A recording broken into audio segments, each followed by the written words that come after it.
Blast everybody out. Do you think that's on now? Is that good? Yeah.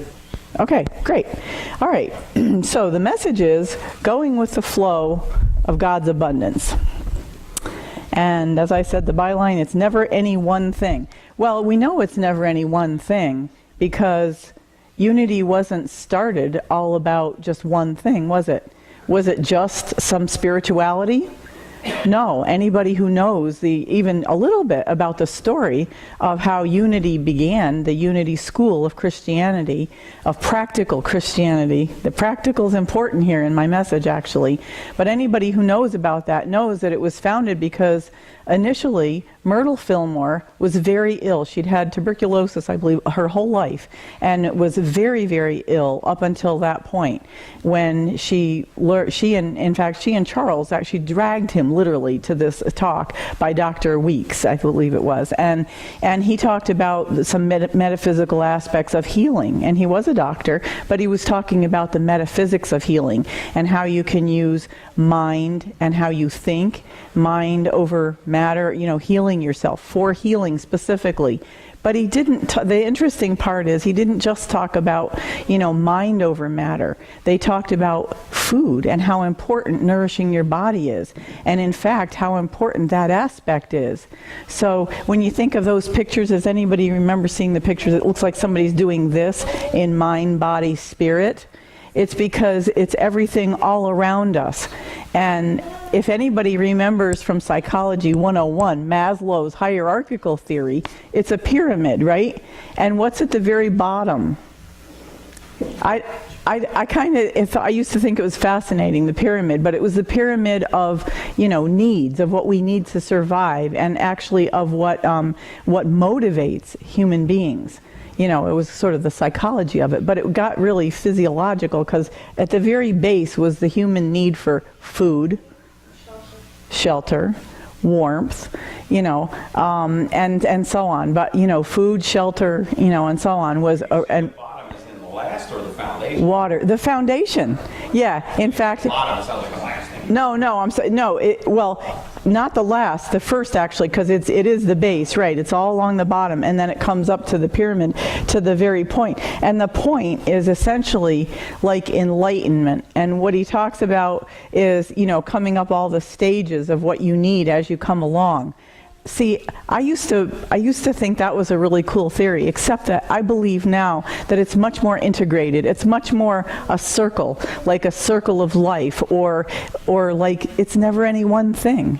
And what I'm going to tell you about, and what I learned actually, are several things. But first of all, in keeping with, what do we talk about? We are spiritual beings in a physical body, spirit, physical, whose life experience is formed by what we hold in our mind, right? There they are. Or thoughts held in mind produce in the outer after their kind. Nobody ever talks like that. And I can't tell you how long it took me practicing to say that. But we know what it's all about. I mean, we hear it like every week, every day, some of us. But it's all those three things combined, isn't it? It's not about just any one of them. And we seem to focus a lot, definitely, on our thinking and our spirituality. But if you think about this, a person who is going to help others be strong, lead people, give to people, whether any way, Mother Teresa opening a soup kitchen, somebody who is in fact some sort of prophet or sage or whatever, they all thought it was really important what they ate. And they were all, really focused on eating healthy. It's kind of interesting, isn't it? But it's true. If you look throughout the ages, and I have a huge list in here of all these sages and, whatever, but they were all focused on healthy eating. I can point to a few today. And one is Deepak Chopra, one is Wayne Dyer. All these people have talked about, as they come along their spiritual path, how they eat differently. And in fact, here's what Charles Fillmore said, and I quote, "There's a relationship between thinking and eating." And I'm going to talk a lot more about that in a second.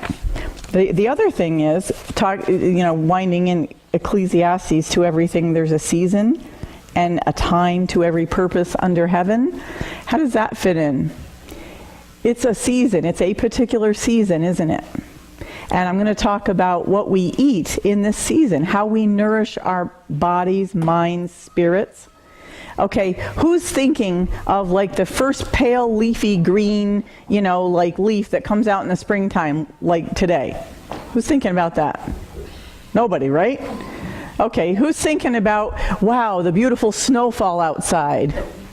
Nobody, right? Not snow. Yeah, exactly. They're leaves, right? So we're in a season, and it's all around us, and in a way, it's inside of us too. Because if you really believe in the metaphysical aspects, and really what Charles and Myrtle were all about, where we are and what we breathe and what we eat and what we think, and all of it, it permeates every cell in our body.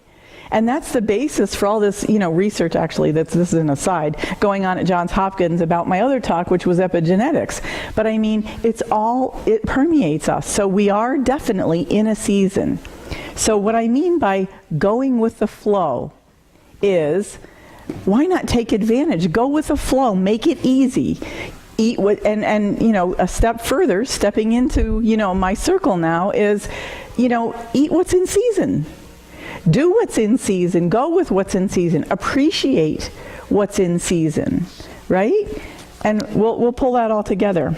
And the last thing is, and this was this was a quote actually from a Unity, a Daily Word Unity, and actually, it was, I guess, originally from Charles's son, in fact. But it said, "Live in the flow of God, and you will change your life forever." Well, to me, part of, and I don't know about you, but part of living in that flow and, living in the flow of God, here are the leaves, here's all the produce, all the bounty of this particular season. And if we live within it, it's not difficult. I think about what's difficult, what's, quote, according to Abraham and Hicks and all that, what's upstream, quote unquote, or what's difficult, what's kind of against the grain right now. I don't know, I go into a supermarket, and for me to wander, they're like, I've said this before, they're like football fields, for me to wander around a grocery store to try to find something that's then frozen because it's not in season, and probably most of the nutrients are gone, they're shot, according to statistics, which I'll read. They lose, with all the, having to be picked too early, not left to, ripen, if it's not local and it's not in season, you're losing a lot of the nutritional, or what nourishes your body, mind, and spirit, because they're all together. So those are my 4 points about, it's all three things. There is a relationship between thinking and eating, and therefore spirituality, and to every season. So we're going to focus on the season, which gets us into living in the flow of God, and hopefully changing our life forever for the good. So let's start out with just beliefs. Let's start out with, kind of like, okay, we're spiritual beings, and so what are we thinking about all the time? What beliefs do we have about food, and how do we think about it? And what's your relationship with food?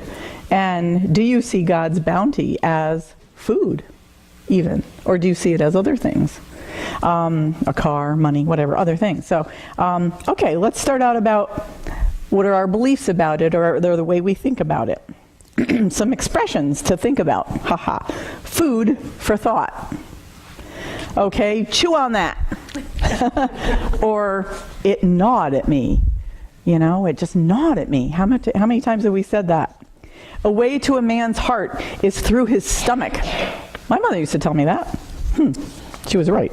Okay. How about, food as love? Does food equal love? And people would go, no, are you kidding? That's ridiculous. Well, maybe. That was my first thing right here. He's my straight man, I swear. He didn't cheat either. Made with love. Made with love. Exactly. You're in the sink. Right. So food, chocolates. What about food? Yeah. What about food as comfort, or self-comfort, or as therapy? Okay, as therapy. I spent, as many of you know, gosh, I don't know what, 4, 5, 6 months, last year and the year before, going through this Be Fit, and eating clean and all of that. And that was a lot of, with a focus on the body and exercise, but it was also incorporated with the clean eating and positive thinking, actually.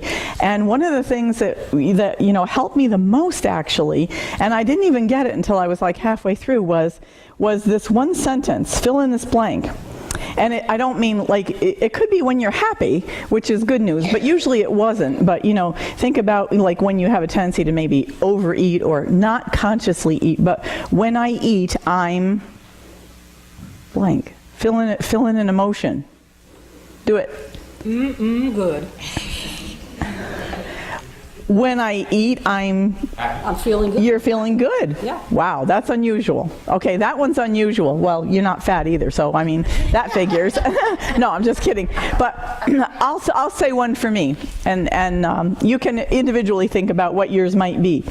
When I eat, I'm angry. That's what came up for me.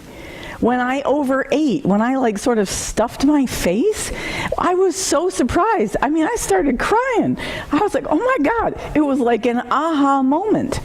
I thought, gee, maybe it's when I'm lonely or I'm nervous or, something else. Heaven only knows. Yeah, it does. But I thought it was something else. And when I really got it, that I ate, overate and ate uncontrollably, if you will, and we'll talk more about the uncontrollably, because Charles Fillmore had something to say about that too, about the discipline of eating. And that's why they ate healthy and so on. But anyway, so we're talking about food and how we think of it and all of that. And I ate when I was angry. So but just even that knowing, what is it? What do they say? The first step is awareness. Just knowing that helped me more, I think, than, 18 squat thrusts and 25 sit-ups and all. I swear it really did. Because when I went to grab something out of the fridge or went in the drawer for the cookies or whatever it was, or protein bars even, but too many, it would be, what am I angry about, or am I upset about something? And I really found that out about myself. So and there is some discipline. So expressions of comfort. That was one of the messages today. Expressions of comfort. So let's talk about food as comfort. And so, let's talk about celebrations first. We'll talk about celebrations first. Celebrations, what do we make when it's a celebration of one's birth? Birthday cake, right? Food. We make food. We make cake and ice cream and so on with little kids and stuff. And, never mind the hats. You can't eat them. But anyway, and so for birth, we celebrate, with the food. Nourishment. It's a form of nourishment. It's a form of celebration. Same thing with, and we know, of course, with, deaths. I mean, people say, oh my gosh, I had too much food. I had to give it away because so many people brought food when, they were comforting me. It's about comforting. And it is truly an expression of comfort.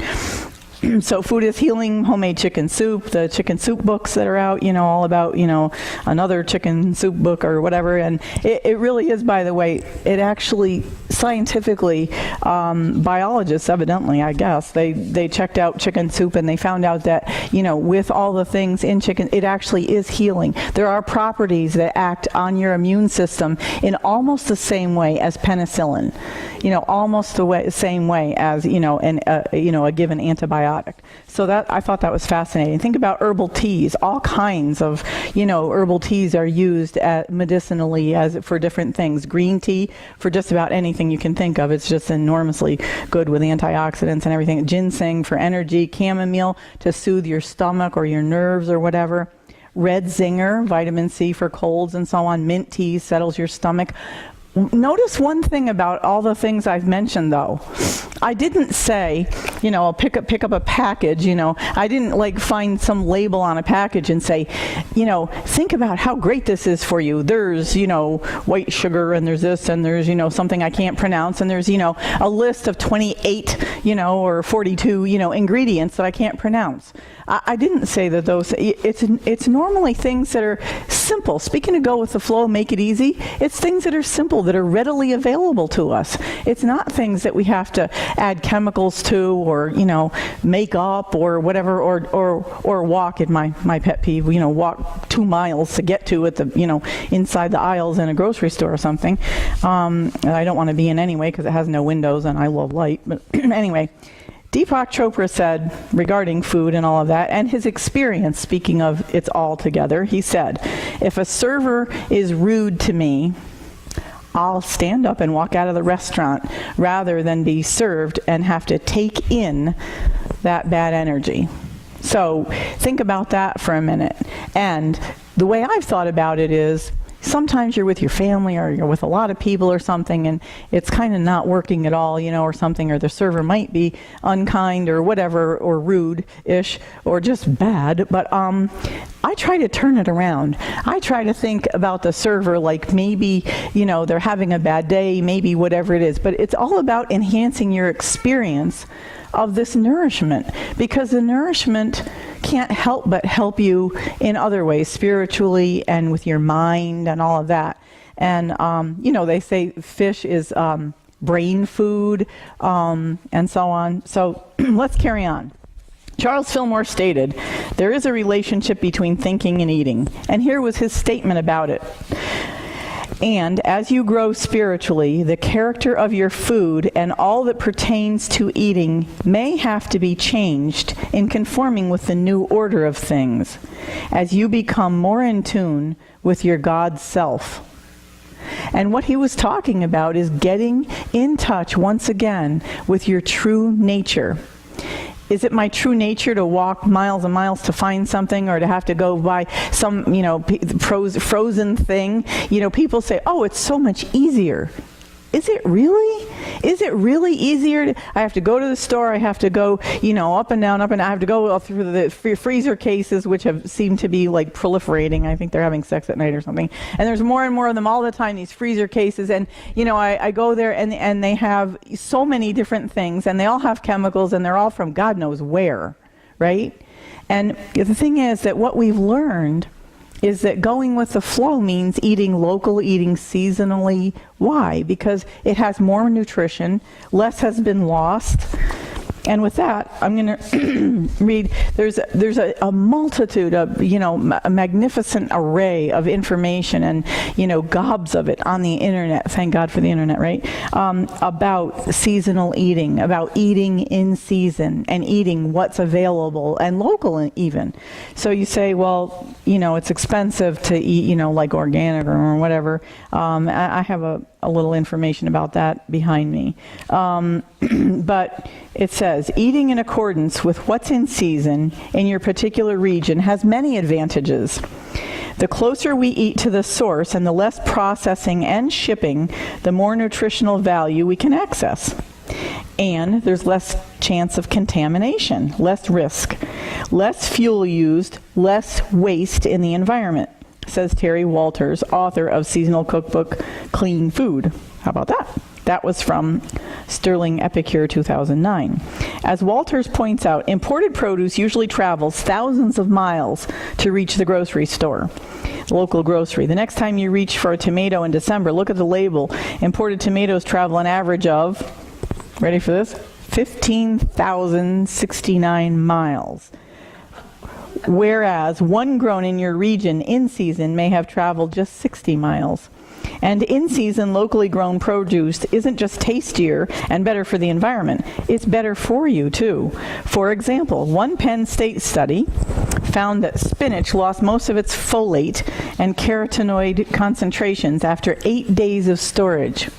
So when you go buy something, don't be like me, that I have a tendency to do, frequently leaving it in the fridge too long. Just buy it. And speaking of buying it and not keeping it too long and eating it right away, in the Lord's Prayer it says, what? Give us this day our daily bread. It doesn't say, dear God, please give me enough, bread for the next 3 weeks and don't let it go bad. It says, give me my daily bread. There's a reason for that. And Anyway, it's so much better for you and, all the nutrients. And that was just one example. You want to know what's fresh in your area? Check out Seasonal Produce by Regional Guides. There are lots of them around. I have one behind me, actually. I have an example. There are lots of other health benefits associated with seasonal eating. Health benefits. Foods that protect us, actually, from the effects of seasonal changes. And there's experts that say so. Elson Haas, MD, author of Staying Healthy with the Seasons, his recommendation draws on nutritional wisdom from the traditional Chinese medicine, TCM, and natural medicine. For example, in TCM, spring is associated with the liver, one of the body's primary detoxification organs.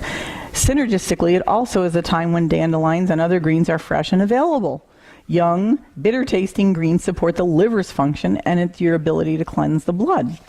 So I could go on and on and on. Cooking methods also play an important role in seasonal eating. So let's jump. Never mind spring and summer. Like I said, we're not thinking about those things right now. I'm not thinking about going and turning my air conditioner on. Let's talk about fall. Okay, health focus.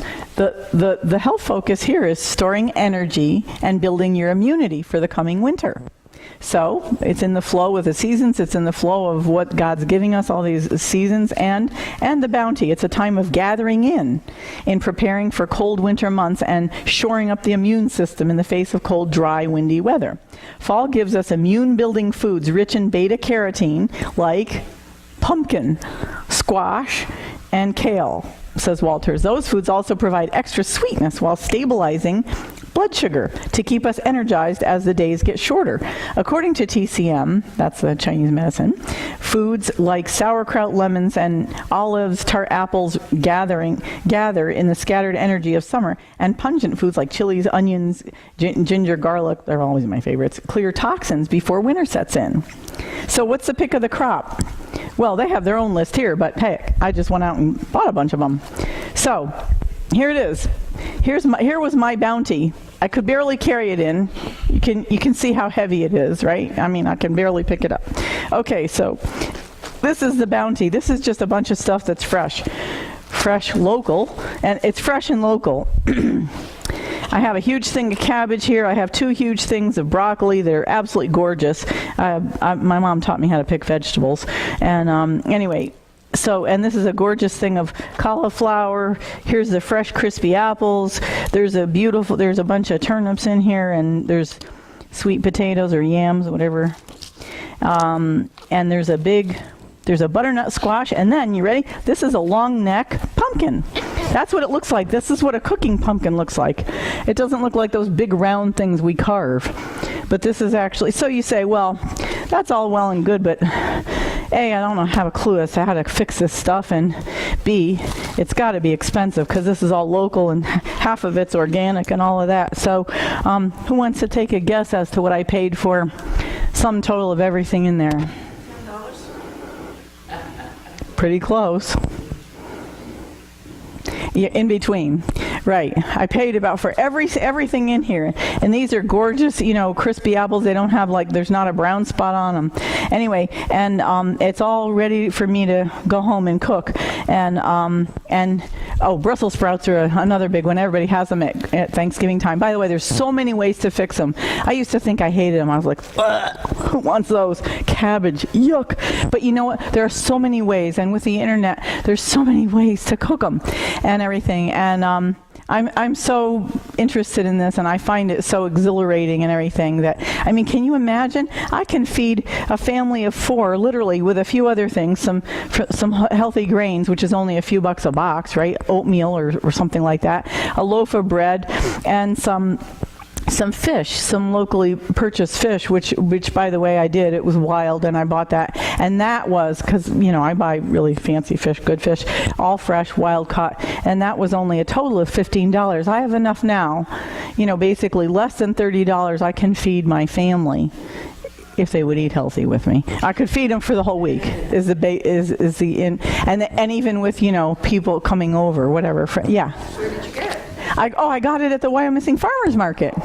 And I didn't have to run around a grocery store either at all. And I'm really sorry Margie isn't here, because actually there's something in here. I can't remember what it was. Maybe it was the turnips, and I think it was a long neck pumpkin. She got it for $1. So that's one of the reasons everything was so inexpensive. It's like there are just a few things in here that were over $1, but not many at all. This was $1.59, all the fresh spinach and everything. As soup. She likes it so much she could eat that alone as a meal. But you get like that. Once you start eating healthy, it's just amazing how your body wants more of it, more of the good stuff. So anyway, the pick of the crop, as they call it, and I have apples in here. I don't have pears, but I did buy pears too, and we ate them all up. Even Morgan ate them. Persimmons, garlic, carrots. Carrots are always available, of course, but carrots are like in season right now. So you can get really great, and broccoli and cauliflower. I love the fall, was for that because they're so much fresher and better.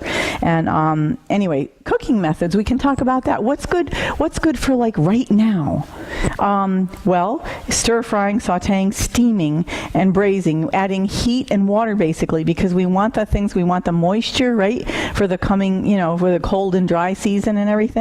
And it prepares the body for the cold and dry that's coming. Anyway, and soups are a big one. Yeah, they talked about preparing soups. Do you know how it's so inexpensive to throw in chop it all up first, but an onion, garlic, whatever, and like a vegetable stock even. But you can use chicken stock too. That's cool. Anyway, but it's so inexpensive to make soups out of beans and vegetables that are available. And remember that the things that are orangey and all the beta carotene based things right now, they're so good for you. The other things that are available right now, actually not from their list, but from my own, I wrote down, think about it, eggs are, always available, right, even throughout the winter, so that's neat because they always have certain omegas in them, and they actually are a positive form. And don't worry, if you have cholesterol issues, no biggie, throw away the yolk or give it to your dog or give it to your cat on their cat or dog food or whatever, because, all the protein is in the white and none of the cholesterol. So no problem. And what I usually do is, it's never any one thing. So I don't use all egg whites because I think that's revolting. But I use just one or a half of a yolk or whatever, and then I put it all together and I put veggies in, whatever. It's really healthy. It's really good for you. It's so easy. And it's cheap. Eggs are one of the least expensive things you can buy. Thrown in with some seasonal. So what else did they talk about when I talked about as you grow spiritually, the character of your food and all that pertains to eating may have to be changed and conforming. Lots of people talk about this, all these different, sages, prophets, they talk about how it does change as you sort of think about things differently and just things in your life. So, and then the quote is from Revelations 22:1. And as you grow, no, not that. Then he showed me the river of the water of life, bright as crystal, flowing from the throne of God. So think about all this bounty, all that's available to us, and right here locally, nearby, and everything. It's so easy. It's the bounty of God. So we had this. There's another really neat quote here that I have, and that is in keeping with the flow. We got through to every season. We got through that, and living in the flow. This was a quote again. In June, American stuntman Nick Wallenda crossed Niagara Falls on a tightrope. It was breathtaking. As I watched his 25-minute journey on that thin wire, I was awestruck by his calm and focus, even focus as he was being whipped by the wind and spray. I was amazed at the immensity of the falls and the thunderous cascade of water over the edge. Horseshoe Falls, the largest of the three falls at Niagara, is estimated to include more than 600,000 gallons of water flowing every second. Every second. And then it talks about Daily Word includes messages about the abundant flow of God's love and infinite flow of goodness of all life. Imagine God's flow, God's good flowing like my Niagara Falls. It is literally a never-ending rush of love, beauty, wisdom, strength, substance. The food is substance. It's our bounty. Every need is met through God as source. That's all part of the message. And that was part of, in Eric Butterworth's classic book, The Flow of Life, he writes, there's a wellspring of infinite life, substance, and intelligence within you. Yours is the privilege at any time of giving way to its flow. So it's not like, oh, I got to go find it and get in the flow. I just have to look inside and allow myself to be in the flow. And he talks about giving and receiving and how it's all, again, it's all interrelated. So, in that way we give freely and with joy, and we give way to the flow of divine life within us. As Butterworth writes, within every person is an inlet that may become an outlet to all there is in God. So it's both an inlet and an outlet. And one of the things that they were pointing out too is that to enjoy it, you have to give it away. And that's part of this season too, isn't it? Thanksgiving and the giving it away. So, all good flows from God, and we open to receive it. We give thanks that our needs are met, and we give thanks for the love that we give and receive. Live in the flow of God, and you will change your life forever. So, let's keep in the flow, seasonal eating. It's available, abundant, it's downstream, it's the most nutritious for our bodies at that time of year, because it prepares us for the, the immunity, the coming months, like everything. It's just all built in. Isn't that neat? We don't have to do anything. You need to do the exercise. Do that. Then health food and exercise. Exercise happens. It doesn't even have to be, quote, health food. It just has to be, healthy. So I have something else. Exercise. If you do exercise, I mean, you focus on eating health. You're not focusing to, order. Yes, it helps, absolutely. Yep. He talks about, this is a quote from Charles. Through a positive outlook and an inner connection with the Almighty, we can receive direct instructions from God. Thus we will know what to do and how to do it in any situation in life. We will also gain renewed enthusiasm in life and many inspiring ideas. Ready for this? When Charles was 94 years old, it was also the year he died, but he wrote the following affirmation: I fairly sizzle. Can you imagine anybody saying that at 94? I fairly sizzle. What? With zeal and enthusiasm, and spring forth with a mighty faith to do the things that ought to be done by me. And the ought isn't you should do this or should do that. It's just what ought to be, that he just knowingly, that he had it. He knew. Going with the flow. So, and I have another really interesting piece of information, that unity, when we talk about, what's the connection with food or any of that. Actually, Charles and Merlin, 1906, and I'm planting the seed for my next talk, but they actually opened up what they called they believed in what they called spiritual vegetarianism, and that's where they got to. It was completely without judgment. They didn't say anybody had to do it. They just wanted to share what they had learned, what helped, them to heal, both of them. And Myrtle, of these illnesses that, plagued her whole life until that point, and then it took 2 years to sort of bring herself back to health, in practicing all three things, mind, body, and spirit. Things, affirmations and deeds. But they opened up a restaurant, 1906. They opened up a restaurant that was called the Unity Vegetarian Inn. And it was in Kansas City. Later, they developed this food company that was called the Pure Food Company, the Unity Pure Food Company, and it went on, into the late 40s, in fact. And in the late 40s, well, I have something to tell you about the restaurant. Guess how much food costs when people went? It wasn't free, by the way. It wasn't free, but anybody know? Nope. It was actually just a free will offering, they called it. A free will offering. From 1906, do the math, okay, 1906 to, 1920, it's only 14 years. They went from opening it to, and remember, there was a lot going on, but Kansas City wasn't that big in the 1800s, right? So, or in the early 1900s, I'm sorry, in the early 1900s. But guess how many meals per week they served in 1920, 14 years after they opened? 10,000. 10,000 hot meals a week. Can you imagine? For a free will offering. It must have been working for somebody, right?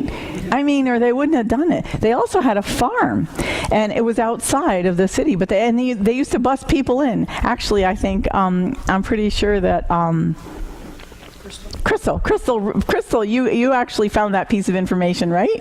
I think Sue mentioned that to me when I was all bubbly about this talk. But anyway, yeah, they bust people in. So this was a very integral part of the unity formation of practical Christianity and the practicalness of it. Think about it. And when he talked about eating good things and all of that, what you think, what you do, what you eat, it all becomes part of you and your cells, and it's all part of your total being. That we're spiritual beings in a physical body whose life experience is formed by what we hold in our mind. So there's such a relationship between things, and that's not bad things. That's a good thing. It's not bad, like, oh God, now I have to worry about one more thing. No, quite the opposite. Absolutely no. Because it's not worry. It's the exact opposite. It's go with the flow. Make it easy. It's not worry about it. It's not try to, make it hard. Oh, I got to do this now. No, not at all. It's just ease into it. Go with the flow. Remember, unity is so non-judgmental. They didn't say, and one of the things they pointed out in here too, I have buckets of research, but one of the things he said was, we don't say, any other, they studied, they did all kinds of research, Myrtle and Charles, about other great religions and what their beliefs were. And what they said was, we don't believe in the paradigm or whatever, that to be in unity, you have to believe this or you have to believe that. And you can't believe something else. Not at all. In fact, they named it unity because it was to encompass all the great religions and people who were Jewish, who were Kabbalists, who were, you name it, Buddhists, they all came to unity because unity started not as a church. That was never the intention. It was to be a school for spiritual teachings, the unity school of practical Christianity. Hey, let's get back to our roots. Amen.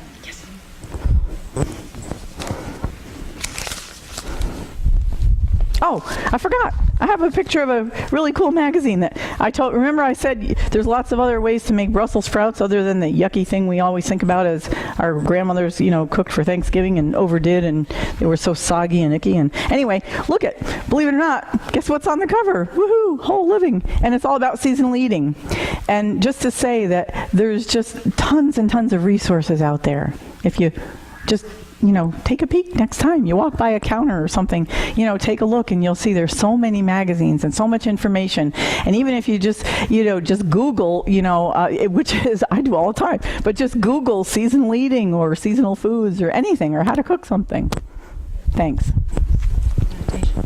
Meditation. Okay.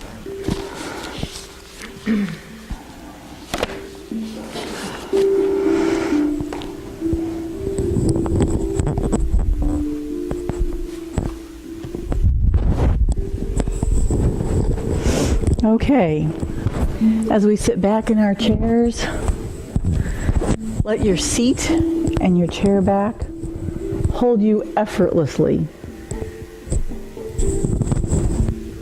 Relax, breathe, and as we take each breath, we sink a little more comfortably into the flow of life, of the season, of today, of the abundance, of the flow of God. Everything that's around us is part of that flow. And as I sink a little deeper, have an awareness and a feeling of integrating the season. If I breathe in, if I try really hard, I can almost smell the leaves I can smell the crispness in the air.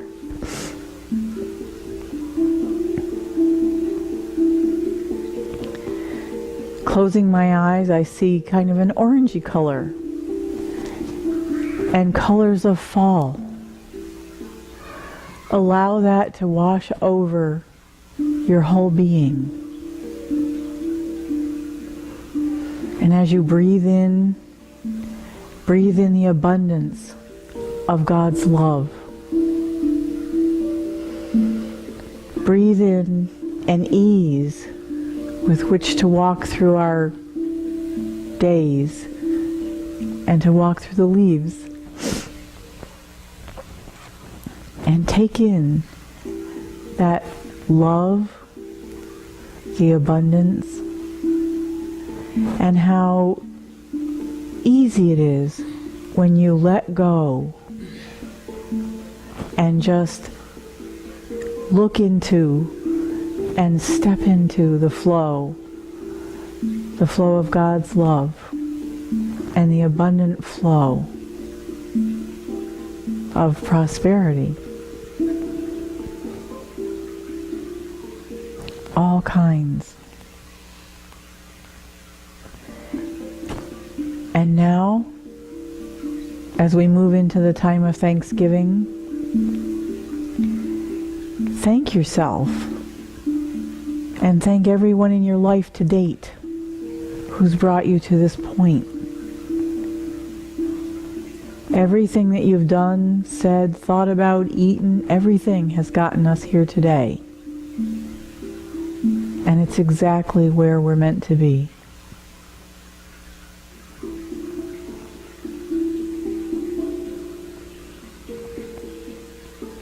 As we take in deep breaths, we take in healing. We take in everything that's good and we let the rest go. And just as the leaves effortlessly float down off the trees, we effortlessly let go of what no longer serves us for anything other than our appreciation for the flow of God. As we get ready to open our eyes, let us walk with joy into this season. Amen.